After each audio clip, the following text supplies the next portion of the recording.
Bonjour, bienvenue à la formation Trucs et astuces pour l'accès à distance aux ressources du SDIS. Alors, au menu, on va faire le tour des différents modes d'accès, avec en priorité, évidemment, les modes d'accès à distance pour les versions électroniques des documents, donc le mode VPN, que j'explique tout à l'heure, le serveur mandataire. Ils sont un petit peu en ordre, pas d'importance, disons, mais de facilité. Donc, plus on descend dans la liste, et plus c'est des accès qui sont un peu plus complexes. Donc, VPN, serveur mandataire, ou qu'on appelle souvent le mode proxy, même si c'est un anglicisme. Je vous propose quelques outils utiles, quelques trucs utiles, entre autres avec Scholar et des petits logiciels, des plugins qu'on peut mettre à ce furteur pour se donner une facilité d'accès à certains documents. Ensuite, on va parler des documents dans les bibliothèques physiques, donc l'accès aux lieux physiques et aux documents en papier et aux différents services qui peuvent avoir lieu sur place, évidemment. Et je vous donnerai accès à mon courriel pour que vous puissiez poser des questions qui auraient dû être posées malheureusement en présentiel, mais ça n'a pas été possible. Donc, premièrement, l'accès VPN. Un lien VPN, Virtual Private Network, l'acronyme anglais, c'est un lien encrypté. Autrement dit, quand vous vous branchez par un lien VPN de votre maison ou de votre poste de travail, peu importe où vous êtes, que ce soit sur la Lune, à la plage ou dans la maison, c'est un lien encrypté, ce qui fait que c'est exactement comme si vous étiez directement assis à votre bureau à l'INRS. Par contre, ça nécessite évidemment des sécurités supplémentaires qu'une simple connexion avec un mot de passe. On va voir ce que ça implique dans une seconde. Tout d'abord, ça relève du service informatique et non pas de la bibliothèque. Donc, s'il y a un problème technique qui se pose, c'est pas à nous qu'il faut s'adresser, même si vous vous adressez à nous, on va vous envoyer à la bonne personne, évidemment, mais il faut penser qu'initialement, il faut s'adresser au service informatique. Je vous ai mis le lien. Le document que vous voyez devant vous présentement, je vous en ferai une version PDF ou la soumettre comme aide-mémoire. Ça peut toujours être utile. Sinon, tous ces liens-là se trouvent sur le site web de la bibliothèque ou de l'INRS. Bref, le soutien, c'est le service informatique qui l'offre. Et le support technique pour le VPN est disponible centre par centre. C'est sûr que si vous n'êtes pas sûr de à qui vous adresser dans votre centre, vous pouvez envoyer, en suivant le lien, vous allez trouver le chemin, mais peu importe si vous étiez à la mauvaise porte, ils vont vous faire suivre à la bonne personne de toute façon, évidemment. Là. Mais le service relève des centres. Ça nécessite l'installation d'un logiciel. C'est tout. Le fait que c'est un peu plus compliqué qu'un accès proxy, il faut installer sur votre poste de travail un logiciel. Donc, il y a des questions parfois de compatibilité, mais c'est assez rare. En général, il n'y a pas beaucoup de plateformes qui ne supportent pas le FortiClient, le logiciel nécessaire. Je vous ai mis le lien, c'est très bien documenté, écran par écran, comment le configurer, etc., etc. Le mode d'accès, ce sera avec votre adresse courriel de l'INRS. Ça va forcément l'adresse courriel de l'INRS pour que ça fonctionne. Sur le site du SRI, on a la version PC ou la version Mac. Maintenant, si vous utilisez une tablette ou un téléphone intelligent, c'est toujours possible de l'installer aussi, mais il faut aller à ce moment-là sur l'Apple Store ou Google Play Store selon votre plateforme pour l'installer. Le logiciel s'appelle donc FortiClient. Mais c'est les mêmes paramètres que sur un téléphone, sur un téléphone que pour un PC. C'est la même chose. Lorsque vous suivez l'installation telle que décrite sur le site du SRI, vous n'aurez pas de problème. Donc, ça, c'est vraiment la Cadillac. Là. Une fois que vous êtes branché en mode virtuel VPN, vous êtes comme à l'INRS, donc vous avez beaucoup moins de questions à vous poser. C'est beaucoup plus fluide pour ce qui est d'accéder aux documents. Le deuxième niveau, si on ne peut pas se fier au premier niveau, si on n'a pas accès au VPN pour une raison quelconque, que ce soit technologique ou autre, compatibilité peut-être de furteur ou autre, là, à ce moment-là, vous pouvez vous rabattre sur le serveur mandataire. C'est un petit peu plus compliqué, mais c'est possible quand même de le faire. Figurez-vous un petit peu qu'un intermédiaire, c'est le principe un peu de l'image qu'on a devant nous. Là. Vous êtes le poste A qui demande au proxy quelque chose, qui demande au serveur de la ressource que vous voulez interroger et qui répond à travers le serveur entre les deux. Donc, le proxy, c'est l'intermédiaire. Une image peut-être plus facile à comprendre, c'est celle d'un interprète, d'un traducteur. Bon, dans certains cas, la traduction peut être un peu compliquée, comme vous imaginez avec l'image qu'on a, le personnage qui est à droite, vous le reconnaissez sans doute, c'est parfois un peu complexe de traduire sa pensée, mais néanmoins, c'est quand même un travail de traducteur, un intermédiaire entre les deux. Ça relève de la bibliothèque, celui-là. Pour la simple raison que pour obtenir un compte pour un proxy, c'est notre système de bibliothèque, notre ancien système qui fonctionne encore jusqu'au mois de juin, qui donne le service. Autrement dit, sur le site de la bibliothèque, si ce n'est pas déjà fait, si vous n'avez pas déjà reçu votre numéro de compte, ça commence par un S, d'habitude S00 quelque chose, il y a un mot de passe assez simple. C'est un système qui n'est pas encrypté sur le 19%, donc le mot de passe, vous ne pouvez pas le changer vous-même, il faut nous écrire pour le faire. Donc, c'est vraiment un truc relativement rudimentaire, mais ça fonctionne bien. Et donc, il faut, si vous ne dévoilez pas déjà, vous pouvez faire une demande par le lien qui est en bas au niveau de l'inscription et mentionner que c'est pour les accès en ligne. La différence, donc, c'est que c'est nous qui faisons le support technique. C'est uniquement utilisable sur les sites réservés pour les abonnements de bibliothèque de l'INRS. Ça, c'est important de bien noter parce que souvent, les gens essayent, font un test avec un des utilitaires qu'on va voir tout à l'heure pour le proxy et ils le font sur le portail de la bibliothèque. Forcément, ce portail-là n'est pas réservé, ce n'est pas un abonnement de l'INRS, donc vous avez un message d'erreur dans ce temps-là. Le proxy va fonctionner seulement sur les sites. Il y a une liste de sites réservés qui sont configurés dans le proxy. Et si ce n'est pas un de ces sites-là, il va vous donner un message d'erreur. Après 20 minutes, si vous ne touchez pas votre clavier, contrairement au VPN où vous branchez le matin, vous allez faire votre journée, vous allez dîner, vous allez prendre une marche, puis quand vous revenez, vous êtes toujours branché. Le proxy, c'est pas comme ça fonctionne. Le proxy, il y a un nombre maximum de personnes en même temps. Donc, s'il y a un idle time qu'on appelle, il y a un temps de décrochage. Après 20 minutes, vous êtes débranché. Il faut vous brancher. C'est relativement simple, mais c'est quand même un petit peu plus ennuyant.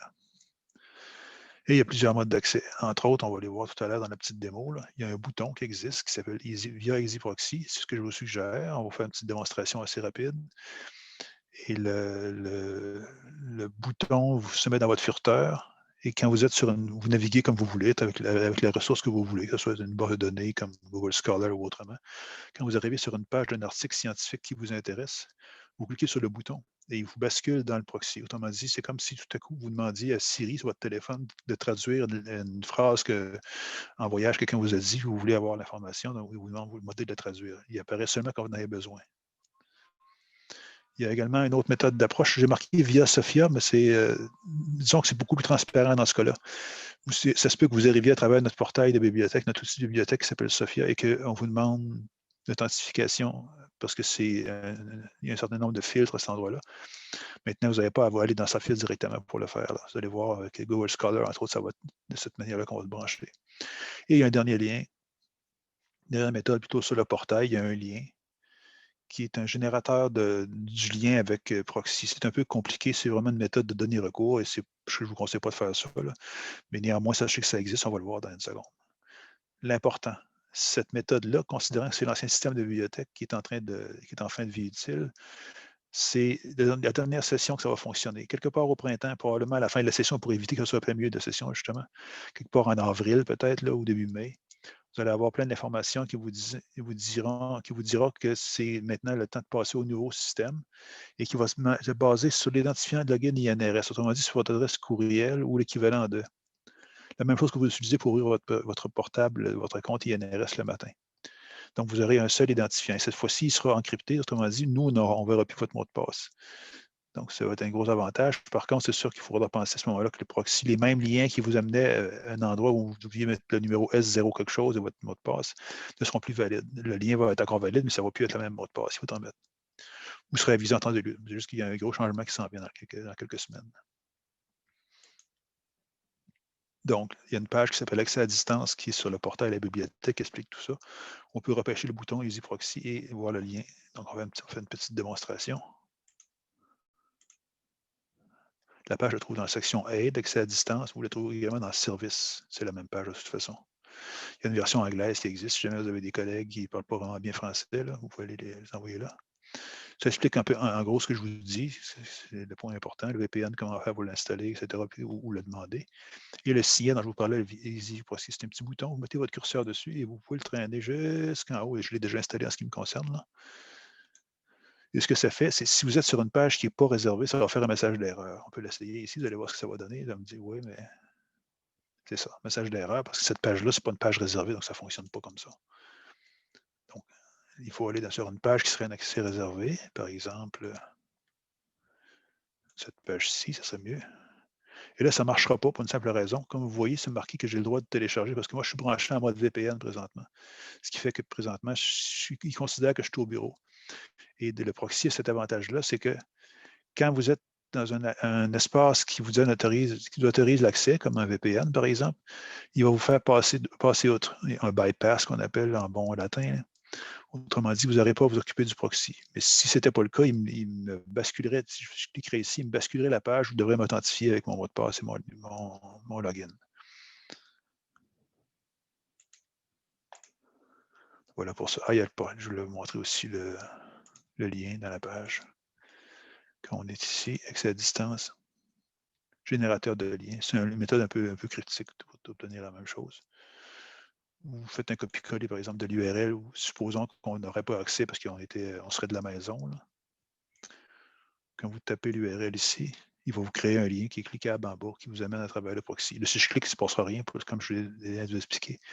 Comme je suis branché VPN, il va dire « Ah, mais t'as l'INRS, tu n'as pas besoin de moi. » Donc, vas-y directement.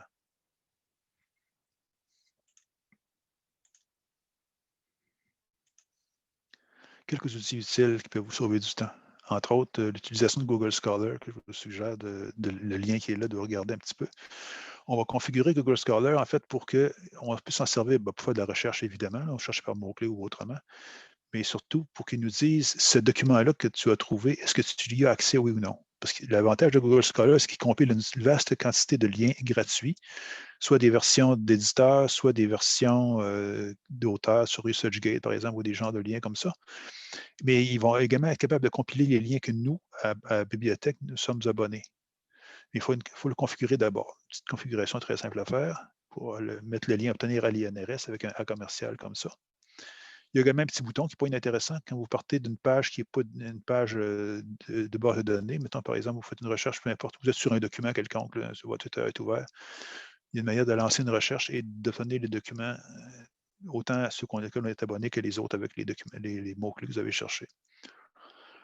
Ça donne donc des liens vers les versions payées et des éventuelles versions gratuites. Ça, c'est important, les deux. Les versions payées, c'est ça qui est intéressant ici. Ça compile les deux. Mais ça ne signale pas les versions papier. Donc, c'est pour les gens qui sont, par exemple, plus en sciences sociales ou les gens qui travaillent avec des documents un peu plus anciens. Je pense aux gens en sciences de la Terre qui parfois font référence à des documents qui datent des années 80, par exemple, où l'Internet n'existait pas. On n'a pas nécessairement acheté les abonnements de ces collections du passé-là pour des raisons de coût évidentes. Donc, on a les versions papier dans nos bibliothèques. Donc, malheureusement, dans la manière que c'est configuré actuellement, on ne peut pas vous signaler le papier aussi. Ça pourra venir, mais pour l'instant, ce n'est pas le cas. Donc, il faut se méfier. Si vous utilisez la méthode Google Scholar, pensez que le papier, lui, n'est pas inclus dans ça. Et il y a quelques autres boutons qui peuvent vous être utiles, mais dans un contexte un peu différent. Si ça ne vous donne pas accès à tout ce qu'on a, là, ce qui va se passer, c'est que ces trois boutons-là vont vous signaler la présence sur Internet de documents en accès libre. Donc, le libre accès, c'est soit des versions que les auteurs ont eux-mêmes payé l'éditeur pour que leur article soit en accès libre, soit la revue complète en accès libre, soit la revue dans certains autres cas. Il y a toutes sortes de cas de figure, mais en gros, l'article est accessible par tout le monde sur la planète, ou même sur la Lune, si vous avez une connexion Internet. Il n'y a aucun problème parce que les frais de l'éditeur sont déjà couverts d'une autre manière. Il y a également une deuxième version, à savoir que l'éditeur offre sur son site une version qui est, elle, mise en page et finement travaillée, comme on peut l'imaginer, mais que l'auteur a eu le droit de le mettre soit sur son ResearchGate, soit sur un dépôt institutionnel, comme par exemple l'espace INRS, où on peut mettre des versions d'articles en fonction de certains critères. Généralement, c'est la dernière version négociée avec l'auteur, puis des fois, il y a des embargos qui durent quelques mois, quelques années, même dans certains cas. Mais la version peut venir être disponible gratuitement quand même. Ce n'est pas la même version définitive que celle de l'éditeur. Autrement dit, la mise en page est différente, mais c'est le même contenu scientifique, évidemment. Donc, ces trois boutons-là vont donner la même chose. Ça va vous signaler qu'un document est en accès libre quelque part sur la planète. Mais ça ne vous signale pas que les DNRS est abonné à une revue, ce qui ne serait pas en accès libre. On va faire une petite démonstration de ça immédiatement. Allons d'abord dans Google Scholar, si vous voulez bien. Pour obtenir l'INRS ici, le lien dont je vous parlais tout à l'heure, pour que ça fonctionne, il faut configurer donc. Dans le menu ici, ce que j'appelle le menu hamburger, parce qu'il y a comme 3 étages, 2 tranches de pain et une tranche de boulette. Il y a paramètres ou settings selon la langue de votre furteur. Et le troisième item dans le menu qui est ici à gauche, donc lien vers les bibliothèques. Et là, il va falloir chercher INRS. Et là, méfiez-vous parce qu'il traîne dans les décors plusieurs versions de tentatives qu'on a faites dans le passé. Puis malheureusement, pour les enlever, je n'ai pas encore trouvé le moyen de demander à Google de les enlever.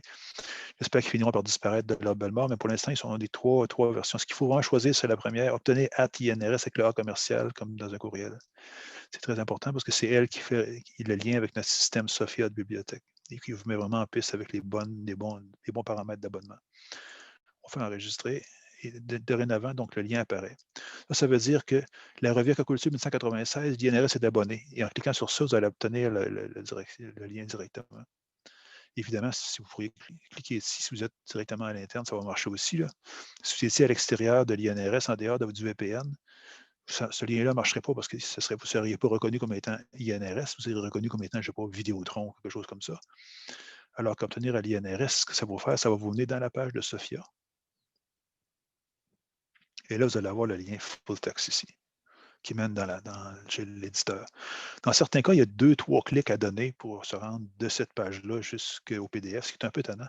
Dans les prochains mois, on va déployer un outil qui s'appelle Browsen, qui est une couche technologique entre notre outil de bibliothèque et l'interface que vous voyez présentement, et qui va vous sauver des clics. Autrement dit, quand vous aurez le résultat de votre page, de votre recherche ici, clic obtenir à l'INRS directement dans le PDF. Il y aura beaucoup moins d'étapes à franchir et surtout pas toujours des options. Parfois, il peut y avoir 2 ou 3 copies différentes selon les fournisseurs de même article. C'est un petit peu étonnant. Ce qu'offre aussi l'avantage, donc je vous disais, de Google Scholar, c'est qu'il n'offre pas seulement les versions que nous payons, mais aussi des versions qui sont gratuites, comme ResearchGate, aussi des versions comme pdgenetics.org. C'est sûrement un dépôt institutionnel, mais un dépôt générique là, thématique. Quand on n'a pas l'abonnement, comme ici, Aquaculture 1984, c'est trop ancien. 1984, c'est avant notre abonnement LCV. Notre abonnement chez cet éditeur-là commence en 1995. Donc, tout ce qu'il y a avant, on pourrait l'avoir en papier éventuellement. Je ne serai pas sur le coup pour ce journal-là, mais ça pourrait l'être éventuellement. Il faudrait le regarder là, pour le vérifier. Et si on pouvait mettre nos collections papier dans cette moulinette-là, on aurait ici le lien. Mais au lieu de cliquer d'arriver dans le PDF, forcément, vous n'arrivez pas dans le PDF, vous arriveriez dans la fiche descriptive qui vous dit l'information où se trouve le document, à quelle cote, s'il y a une cote, etc. Et surtout, quelle fourchette d'années on a dans nos collections. Ça viendra, on espère, mais pour l'instant, ce n'est pas encore disponible de cette manière-là. Voilà pour Google Scholar. Je ne vais pas avancer davantage dans les détails. Je vais offrir une formation un peu plus tard dans la session sur l'outil en question, en faisant le tour vraiment de tous les paramètres de Google Scholar. C'est un outil de recherche assez complet, qui a ses paramètres, ses gros avantages, mais aussi quelques faiblesses. On va essayer de les découvrir ensemble si ça vous tente de vous inscrire. Pour les autres outils dont je vous parlais, entre autres, le petit bouton qui est ici, ça c'est le bouton de Google Scholar. Et ça, on peut partir de n'importe quoi. Je suis dans un site ici. Mettons, ce terme-là m'intéresse. Je fais un exemple au hasard. Je fais un bloc en surbrillance et je clique sur le bouton. Ça va lancer la recherche dans Google Scholar sur ce que j'ai mis en test, avec donc les accès, mais je peux aussi ouvrir la page au complet ici. C'est une page parallèle avec les mêmes boutons que tout à l'heure. Il n'y a pas grand-chose qu'on possède de ce cas-ci, 1173, il faut dire, c'est pas évident. Là. Donc, on aurait les liens à donner à l'INRS si on avait des choses. Il n'y a pas grand-chose, semble-t-il. Il y a des liens gratuits, néanmoins. Donc, ça, c'est le bouton de Google Scholar. Les autres boutons dont je vous ai parlé, je vous donne un exemple de un, entre autres. Les autres sont un peu similaires. Vous voyez que c'est vert ici. Pourtant, je suis dans une base de données. Je suis un éditeur. Donc, PubMed, c'est une base de données en sciences de la santé qui est une très, très vaste base de données qui est très utilisée par les gens du centre Frappier, entre autres. Donc, vous avez cette référence-là qu'on a trouvée. C'est sûr que dans leur cas ici, ils mettent aussi le bouton que Free Full Text, on le saurait déjà maintenant, mais ce n'est pas tous les outils qui le font. Ce que le OnPaywall, parce que ça, c'est OnPaywall ici qui est installé, ce qu'il fait, c'est qu'il prend le DOI, le petit numéro qu'il y a là, qui est un numéro unique pour l'article, vérifie dans sa base s'il y a une version gratuite quelque part sur Internet, que ce soit une version qu'un auteur a mis dans une page personnelle, pas personnelle, mais dans une page institutionnelle ou dans un dépôt ou chez l'éditeur directement. Il y en a trouvé une. Donc, si je clique sur ça, je vais aller directement dans l'article. Parce que l'article était ouvert, c'est un article en mode gratuit. Par contre, ici, c'est en gris. Autrement dit, il a pris le DOI qui est quelque part plus loin, là, et il a cherché et il n'a pas trouvé la version gratuite de cet article-là. C'est sûr que dans ce cas-ci, j'ai un abonnement, donc forcément, moi, je pourrais télécharger maintenant l'article. Mais dans le cas de OnPaywall, il ne travaille que sur les versions en open access, en libre accès. Donc, quand il n'existe pas, si en existant, lui, il ne l'a pas référencé nulle part, pourtant, c'est une très, très vaste base de données. Là. Donc, ça reste en gris, ce n'est pas cliquable. L'intérêt de ces outils-là, c'est vraiment de vous signaler l'existence de copies qui peuvent être utiles. Encore une fois, OnPaywall et Open Access Button, et le Copernicus aussi d'ailleurs, ça vous donne accès aux liens qui sont des liens gratuits. Ça ne vous dit pas si l'INRS a payé un abonnement pour vous. Donc, le truc à Google Scholar est un petit peu supérieur en ce qui me concerne pour ça. Mais il faut passer par Google Scholar, malheureusement. C'est une étape supplémentaire à faire. Parlons maintenant des accès aux bibliothèques physiques, surtout les gens qui sont intéressés par les emprunts de livres ou ou il y a des services également sur place, le scanner, entre autres, ce genre de choses. C'est important de vérifier les heures d'ouverture sur le site. On est ouvert, mais à des heures très réduites, un peu moins pour certains centres. Le centre UCS à Montréal, entre autres, est ouvert un nombre d'heures un peu plus que les autres, parce que c'est un univers de livres un peu plus que les autres. Mais tous les centres sont ouverts à un certain moment. Évidemment, il faut vérifier sur le site avant d'y aller. Dans certains cas, il faut prendre rendez-vous d'ailleurs. Et donc, c'est variable selon les centres. Il n'y a pas une politique unique pour les centres INRS. Si vous voulez aller dans les autres bibliothèques, par exemple, vous êtes à Montréal, vous voudriez aller à McGill parce qu'ils ont un document qui vous intéresse et ce n'est pas possible. La plupart des bibliothèques qui sont universitaires sont fermées à leurs propres usagers à cause de la COVID, à cause de la pandémie, pour l'instant. Par contre, vous pouvez toujours vérifier. Il y a peut-être quelques institutions qui sont ouvertes davantage que ça, mais dans l'ensemble, la règle de base, c'est ça. Si vous êtes de l'institution, vous pouvez y aller sur rendez-vous ou autrement. Sinon, ce n'est pas possible. Mais il faut vérifier à chaque institution, ça peut être variable. Dans le futur, la situation idéale, quand il n'y aura plus de pandémie, là, ce qu'on a travaillé, ce qu'on a installé l'été passé, Sophia, c'est l'outil générique pour ça. Autrement dit, à partir du moment où on ouvrira les portes à ce service-là, il y aura une seule carte de bibliothèque et un seul compte qu'on créera ici à l'INRS pour vous et qui vous donne accès à 18 bibliothèques universitaires au Québec. Depuis l'Abitibi-Témiscamingue jusqu'à Rimouski. Évidemment, c'est un petit peu plus loin pour aller acheter les livres, là, mais c'est quand même possible de le faire. Il y aura toutes sortes d'outils qui vous permettront, par exemple, de faire venir un livre sans frais à travers un réseau de transport là, de documents autres. Ce n'est pas du plan de bibliothèque, ça, s'il y a des frais d'habitude, ça va être vraiment comme si vous empruntiez le livre directement sur place. Et vous pourriez aussi aller sur place l'emprunter ou faire des accès. L'avantage d'un compte commun, c'est qu'on aura des politiques communes. Autrement dit, il y a une seule méthode de faire, il y a une seule approche. La durée des prêts, entre autres, est la même pour tout le monde. C'est des prêts de 30 jours renouvelables tant que personne n'aura pas réservé le livre. Par contre, il y a des rappels. Et par contre aussi, surtout pour les gens de l'INRS qui sont moins habitués à ça, il y aura aussi maintenant des amendes. Si vous empruntez un livre à McGill, que quelqu'un le rappelle que vous ne le ramenez pas en temps, contrairement à ce qu'on faisait d'habitude, nous, gentiment, on vous appelait, on vous envoyait un petit courriel ou on allait vous visiter à votre bureau. Ça va être un petit peu différent. Il y aura des amendes. Et c'est dans votre compte, justement, qu'on pourra avoir accès au mode de paiement, qui c'est par carte de crédit. Là. Donc, ça, c'est important de penser qu'il y a des politiques communes qui sont un peu différentes de ce qu'on avait avant. Par contre, cet accès-là, c'est que les collections papier. Vous ne pourrez pas, malheureusement, si vous rêvez de ça, oubliez ça, là, vous ne pourrez pas vous brancher de votre compte et accéder aux collections électroniques de McGill, par exemple, ou de l'Université de Montréal. Parce que ça ne correspond pas au mode de fonctionnement du tout. Ce n'est pas une question de volonté des bibliothécaires, c'est vraiment une question de licence et de contrat avec les fournisseurs. Donc, c'est uniquement les collections papier sur place. Évidemment, si vous allez, quand le jour ça sera possible, si vous allez vous installer dans un poste de travail à l'Université de Montréal, selon leur politique à eux, il y aura probablement des accès pour ce qu'on appelle des walk-in users, l'usager visiteur qui vient d'une autre bibliothèque. C'est ceux qui, généralement, ils donnent un mot de passe qui dure une session d'un après-midi, qui peut travailler sur place. La plupart du temps, ça fonctionne. Il peut y avoir quelques contingences particulières des universités, mais dans l'ensemble, c'est ouvert à tous.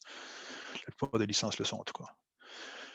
Autre gros changement qui s'en vient, c'est pour l'INRS, il y aura une carte de bibliothèque. Pour l'instant, vous avez un numéro. Il y a des gens qui ont des cartes. On a en existence une carte. Il y a à peu près personne qui la possède. Peut-être que certains usagers s'en servent plus.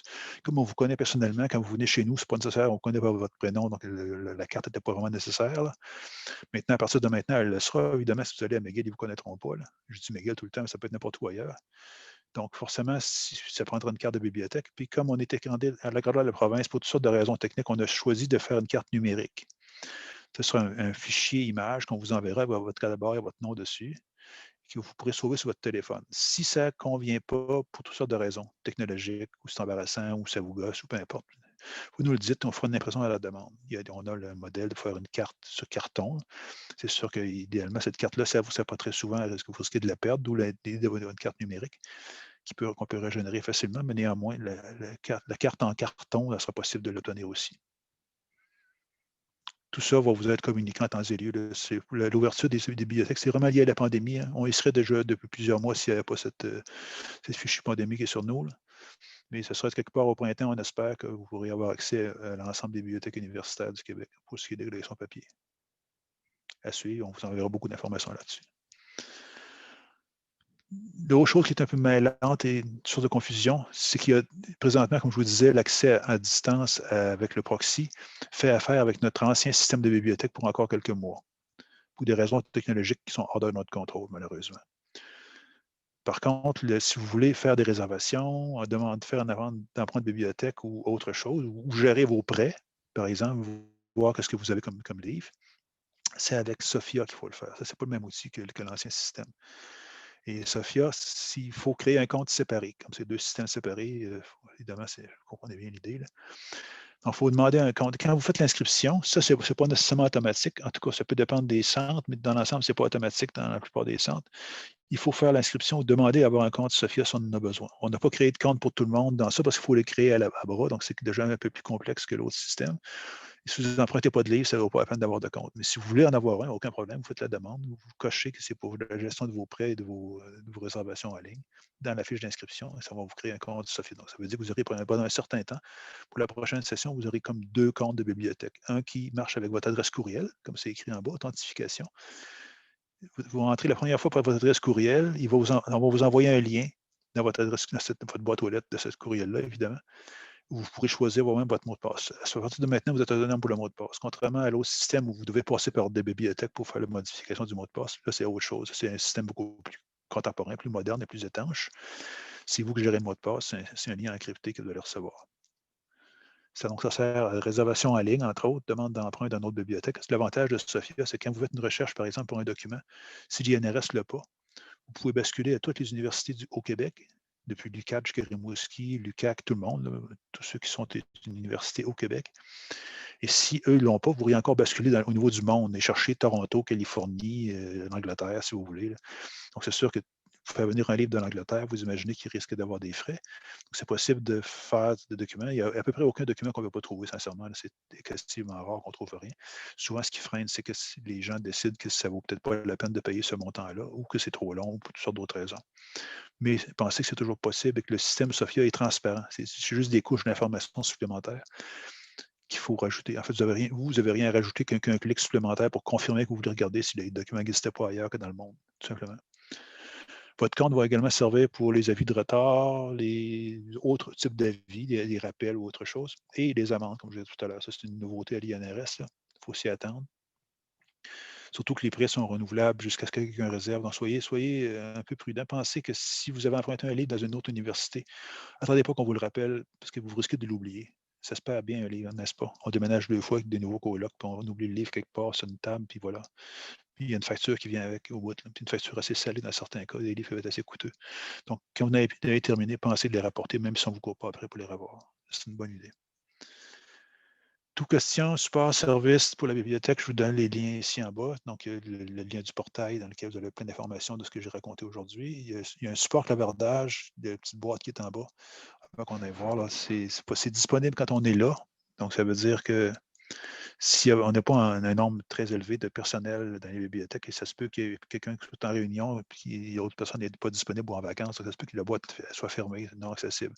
Dans ça, là, prenez le courriel tout simplement. Le courriel, ça va être répondu par quelqu'un dans les minutes ou au pire aller, c'est la fin de semaine, le lundi suivant. Là. Pour les gens du centre UCS, vous pouvez prendre le courriel générique, évidemment, mais il y a également un courriel local. C'est un choix local qui a été fait d'avoir un peu plus familial. Donc, il y a une bibliothèque à tucs.inrs.ca si vous voulez écrire directement à votre petite équipe, c'est possible de le faire aussi. Si vous écrivez à l'autre adresse, ça revient au même, parce qu'on va faire ça de toute façon, mais néanmoins, ça va votre choix. Donc voilà, j'ai débité ça à toute vitesse. J'espère que c'était compréhensible. S'il y a des questions, vous avez mon adresse courriel. Je suis encore désolé d'avoir raté le rendez-vous de ce matin. Une petite erreur de manipulation. Désolé pour ça. Donc, gênez-vous pas et à bientôt.